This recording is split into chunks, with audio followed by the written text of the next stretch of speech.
তোমার প্রতি অনুভূতি গল্পের 6 নম্বর পার্ট। আর এই পার্টটি অনেক বেশি ইন্টারেস্টিং হতে চলেছে। তো চলুন বেশি কথা না বলে গল্প শুরু করা যাক। কিন্তু কেন, কি হয়েছে কিছুই বুঝতে পারছি না।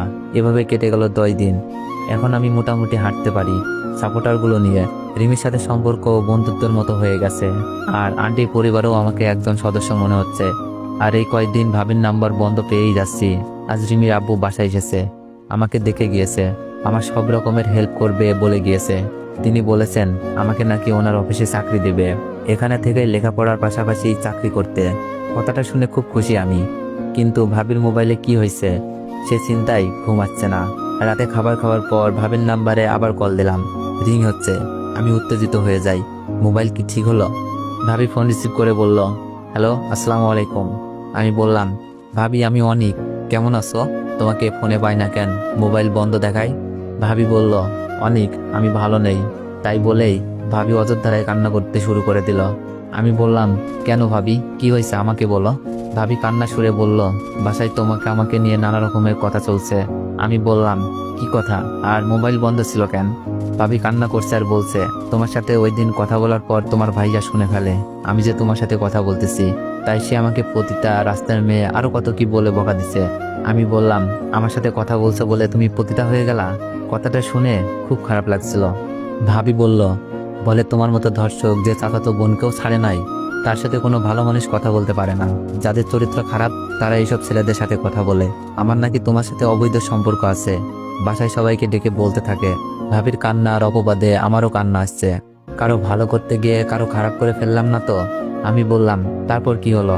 তারপর আমাকে বাসার সবাই নানা রকমের কথা বলতে থাকে, সাথে মিথিলাও। আমি সবাইকে বলি তুমি নির্দোষ ছিলে, তোমার কাছে ভিডিও ছিল, কিন্তু মিথিলা সুমিত জামের সম্মানের কথা ভেবে বলি নাই, আমাকেও বলতে দেয় নাই। ভাবির কান্নার কারণ হয়ে দাঁড়ালাম আজ। মিথিলাও কথা শোনাচ্ছে ভাবিকে, যার জন্য এত কিছু সেই এখন সাধু। এই কথা শোনার পরে সবাই তোমার ভাইয়ার সাথে তাল মিলিয়ে আমাকে বাসা থেকে বের করে দেয়। আমি এখন আম্মুর বাসায় আছি। এখানে আসার পর আম্মু আমাকে নানা কথা বলছে অনেক। এটা আমি কি করলাম? নিজের ভাবির সংসার ধ্বংস করে দিলাম। আমি কিছু বলতে পারছি না, শুধু কান্না করছি। আমার জন্য ভাবির সংসার ভেঙে যাচ্ছে। ভাবি বলল, অনেক কান্না করছো কেন? কান্না করছি আর বলছি, ভাবি আমাকে মাফ করে দিন প্লিজ, আমার জন্য তোমার সংসার ভেঙে গেল। ভাবি বলল, অনেক এইসব নিয়ে ভেবো না, তুমি ভালো আছো তো? কান্না সরেই বললাম, না ভাবি, তোমার কথা শুনে মনে হচ্ছে এখনই বাসায় এসে ভিডিওটা দেখাই, কিন্তু আমার কাছে তো এখন ভিডিওটাও নাই। অনেক আমাকে নিয়ে চিন্তা করো না, আম্মু আসছে, পরে তোমাকে ফোন দিব। ভাবি ফোনটা রেখে দিল। ভাবির জীবন আমি কাল হয়ে গেলাম। ভাবির জীবন সুন্দর, আর মিথিলাকে শাস্তি দিতে ভিডিওটা আমার লাগবেই, যা মোবাইলের সাথে সাথে হারিয়ে গেছে। তাহলে কি আমাদের আর নির্দোষ হওয়া হলো না, নাকি সারা জীবন অপবাদ নিয়ে বেঁচে থাকতে হবে? আমার কথা বাদ দিলাম, ভাবির কি হবে? আমি কান্না করছি রুমে বসে বসে। হয়তো কান্নার আওয়াজ কেউ শুনে ফেলেছে। রিমি, আঙ্কেল, আন্টি আমার কাছে এসে কান্নার কারণ জানতে চাইলো। আমি সবকিছু বললাম। আমার কথা শুনে ওদের চোখের কোণেও পানি। হয়তো ভিডিওটা থাকলে আজই রওনা দিত আমাদের বাসায়। ওরা নিজেদের অপরাধী মনে করছে। তাদের ছেলেকে বাঁচাতে গিয়ে মোবাইলটা ভেঙে যায়। মোবাইলে মেমোরিও ছিল না যেখানে এটা থাকতে পারে। আমি তাদের বলি, এটা আমার ভাগ্য মাত্র, হয়তো আল্লাহ এর থেকে ভালো কিছু দিতে চাচ্ছে। এভাবে কেটে যায় 2 দিন। ভাবির সাথে প্রতিদিনই কথা হয়। ভাবি চাচ্ছে সবকিছু যেন আগের মতো হয়ে যায়, কিন্তু ভাবিও জানে আমার কাছে ভিডিওটা নাই, তাই আল্লাহ ভরসা বলেই থাকতে হচ্ছে। কিন্তু আজ নিজেকে বড় মনের মনে না হয়ে একটি পরিবারের ধ্বংসের কারণ মনে হচ্ছে। মিথিলাকে সম্মান নিয়ে বাঁচাতে এই ত্যাগ স্বীকার করলাম। আজ মিথিলা ভাবিকে কথা শোনাই। মিথিলা সবকিছু ঠিকঠাক আছে, শুধু আমাদের পরিবারে নেমে এসেছে কষ্টের ঝড়। বিকেলে হাঁটতে হাঁটতে ছাদে যাই। আজ প্রথম কষ্ট করে হলেও ছাদে আসলাম। রুমের ভিতরে কষ্টগুলো বের হচ্ছে না, একটু পর পর আমাকে হানা দিচ্ছে। কাউকে কিছু না বলেই চলে গেলাম। ছাদে গিয়ে দেখি ওই দিনের মেয়েটা আমাকে দেখেই বলল, কেমন আছেন? আমি বললাম, আলহামদুলিল্লাহ ভালো, আপনি? মেয়েটা বলল, ভালো, আপনার সাথে একটা কথা ছিল। আমি ভয় পেয়ে যাই। আমি ভয়ে বললাম, কি কথা? রিমি আপনাকে ভালোবাসে কিন্তু বলতে পারছে না, তাই আমাকে বলাতে বলল। মেয়েটার কথা শুনে খুব অবাক হলাম। মন খারাপ করেই বললাম, আমি আসলে মজা করার মুডে নেই। মেয়েটা বলল, বিশ্বাস হচ্ছে না?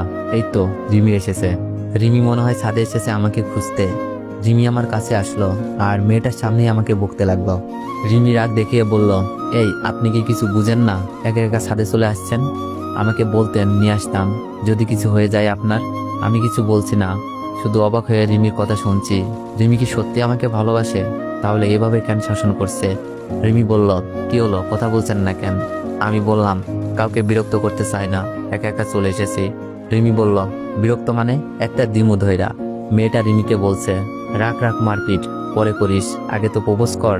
রিমি মুখ চেপে বলল, কি বলিস এসব? মেয়েটা বলল, আমি সব বলে দিছি, দুলাভাই বিশ্বাস করছে না, তুই নিজের মুখেই বল। মেয়েটার কথা শুনে রিমির মুখ লাল হয়ে গেছে লজ্জায়। রিমি বলল, অনিক, আমি তোমাকে ভালোবাসি, তুমি কি আমাকে তোমার ওই বড় মনে জায়গা করে দিবা? রিমির কথা শুনে যেমন খুশি হয়েছি তেমনই চিন্তায় পড়ে গেছি। রিমির ব্যবহার, আমার প্রতি ভালোবাসার টান, সেগুলো আগেই লক্ষ্য করেছি। যা দেখছি, রিমির মতো মেয়েকে জীবনসঙ্গিনী হিসাবে পাওয়ার আকাঙ্ক্ষা জাগে। কিন্তু আমি ভাবছি অন্য কথা। রিমিকে পরে বলবো বলে ছাদ থেকে চলে আসি আর ভাবতে থাকি রিমির সাথে রিলেশনে যাওয়া আমার ঠিক হবে কিনা। তো এভরিওয়ান, নেক্সট চাইলে একটু বেশি বেশি কমেন্ট করুন আর একটু বেশি বেশি কপি লিঙ্ক করে দিও। আর যারা যারা ইউটিউব থেকে ভিডিওটি দেখছেন সবাই একটু সাবস্ক্রাইব করে দিন। ধন্যবাদ।